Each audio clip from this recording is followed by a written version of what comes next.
When Robert handed me the divorce papers after 40 years of marriage, he didn't even look me in the eye. He was too busy checking his new Rolex and the 25-year-old assistant waiting in his convertible. He took the Florida estate, the retirement accounts, and even our children, who, it turns out, shared his obsession with money.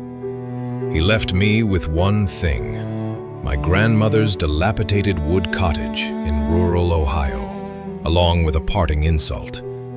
"Keep that pile of junk, Evelyn. It's all you're worth now." I thought I would die in poverty, surrounded by dust and forgotten relics. Until one rainy afternoon, when I decided to sell my grandmother's 1920s Singer sewing machine just to afford groceries. As I struggled to move it, a secret compartment, stuck for decades, suddenly snapped open. Inside wasn't cash, but a leather-bound diary and a jewelry receipt from a prestigious shop that vanished half a century ago. The moment I read my grandmother's handwritten words, I realized Robert didn't just abandon me. He made a fatal mistake.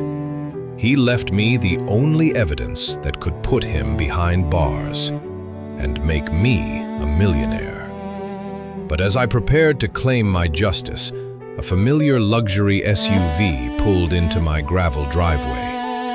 Robert was back, and this time, he wasn't here to apologize.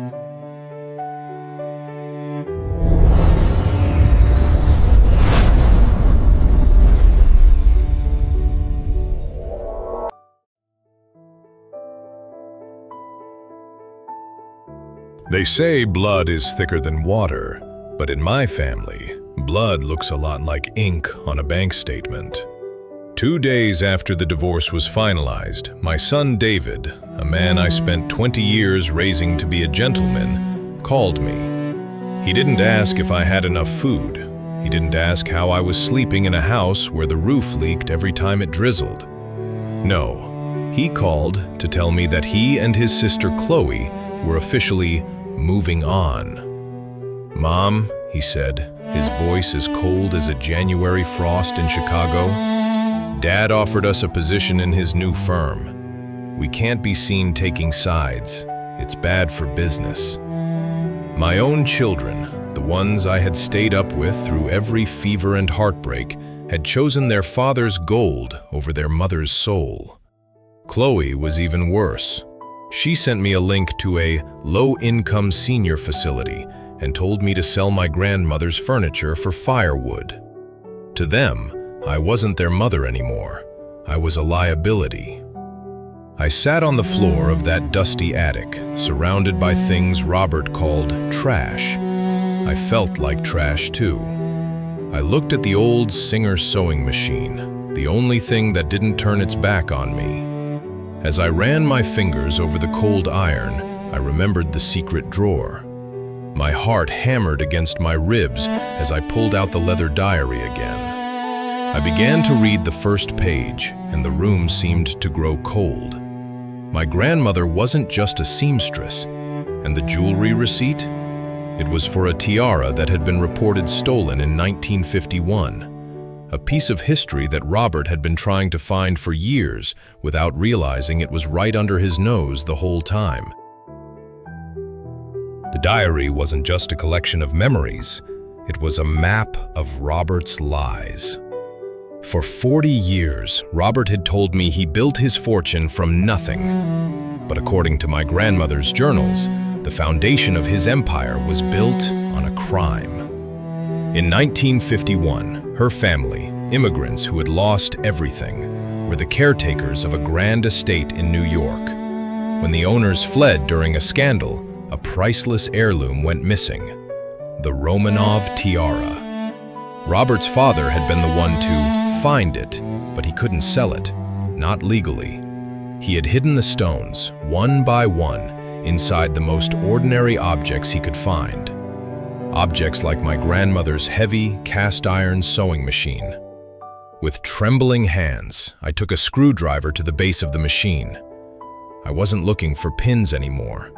I pried open a hollow chamber in the iron frame, and something rolled out onto the dusty floorboards. It wasn't a stone.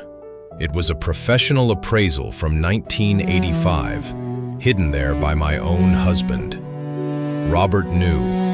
He had known for decades that this junk was worth more than our Florida mansion. He had left it to me because he thought I was too broken, too old-fashioned to ever look inside. He thought I'd eventually sell it to a scrapyard for $20, where his associates would be waiting to buy it back. But as I stared at the document, I saw the true valuation: $4 million. Suddenly, the leak in the roof didn't matter. The cold didn't matter. I realized why David and Chloe had suddenly gone silent. They weren't just choosing their father. They were waiting for me to fail so they could clean out the house. But they were too late. I picked up the phone, but I didn't call a lawyer. I called an old contact of my grandmother's, a man who dealt in the kind of history that people like Robert tried to bury. I didn't have to wait long. Robert was a man of greed, and greed is a GPS that always leads you back to what you lost. The next morning, his silver Mercedes pulled into my muddy driveway, looking like a shark in a goldfish pond. He didn't knock. He walked in like he still owned the place, his gold watch glinting in the morning light. Behind him stood David, my son, looking ashamed but standing firmly by the man holding the checkbook. "Evelyn," Robert said, his voice dripping with fake concern. "I've been thinking. This place, it's not fit for a woman of your age. I've decided to buy it back from you. I'll give you $50,000 cash today. You can move into that nice assisted living facility Chloe found for you." He walked toward the attic stairs, his eyes darting around the room, searching. He wasn't looking at me. He was looking for the sewing machine. "It's not for sale, Robert," I said, sitting calmly at the kitchen table with my grandmother's diary open. He stopped, his smirk flickering for a second. "Don't be difficult. That old Singer is junk. It's taking up space. I'll have David take it to the landfill for you." "The landfill?" I smiled, a cold, sharp feeling I hadn't felt in years. "Why would you throw away $4 million in untraceable stones, Robert? Or should I say, the stones you and your father stole from the Romanov estate?" The color drained from his face so fast, I thought he might faint. David looked between us, his mouth hanging open. The silence in the room was so thick, you could hear the dust settling on the floorboards. Robert took a step toward me, his eyes turning dark. "You have no idea what you're playing with, Evelyn. Give me the machine, or I'll make sure you leave this house in handcuffs." But I wasn't afraid. I wasn't the broken wife anymore. I reached into my pocket and pulled out my phone. I hadn't just called an appraiser. I had called the one person Robert feared more than the police, the lead investigator for the International Art Recovery Commission. Robert's arrogance was his blind spot. He thought I was a victim of the past, but I had become the architect of his future, and it was a future behind bars. When the black SUVs pulled into the driveway, they weren't the cartel or his associates. They were federal agents. Robert tried to hide behind his lawyers, but the Romanov tiara wasn't just a stolen heirloom. It was a link to a massive money laundering scheme his firm had been running for decades.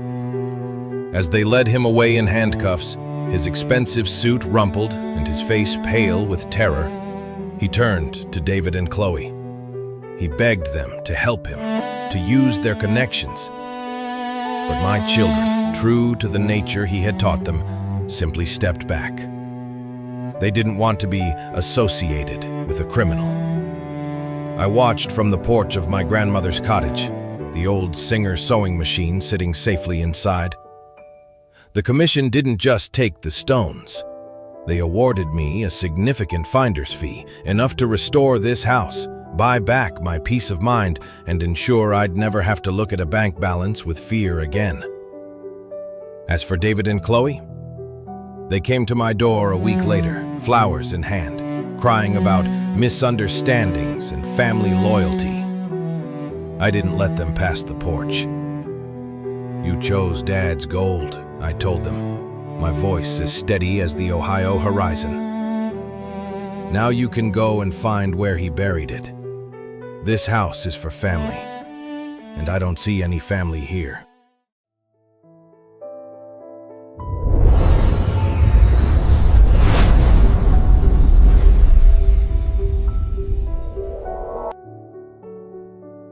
Robert thought he left me with junk, but he forgot that a woman who has lost everything has nothing left to fear. I realized that my grandmother didn't hide those stones just for the money.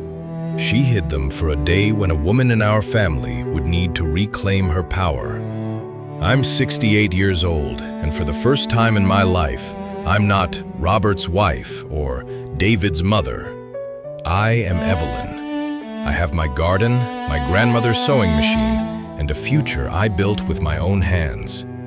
Because sometimes the greatest treasures aren't the diamonds hidden in the iron.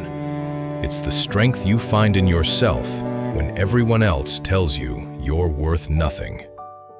Thank you for watching. If you believe it's never too late to start over and claim your justice, hit the like button and subscribe. And tell me in the comments, what's the most valuable thing someone ever tried to throw away from you?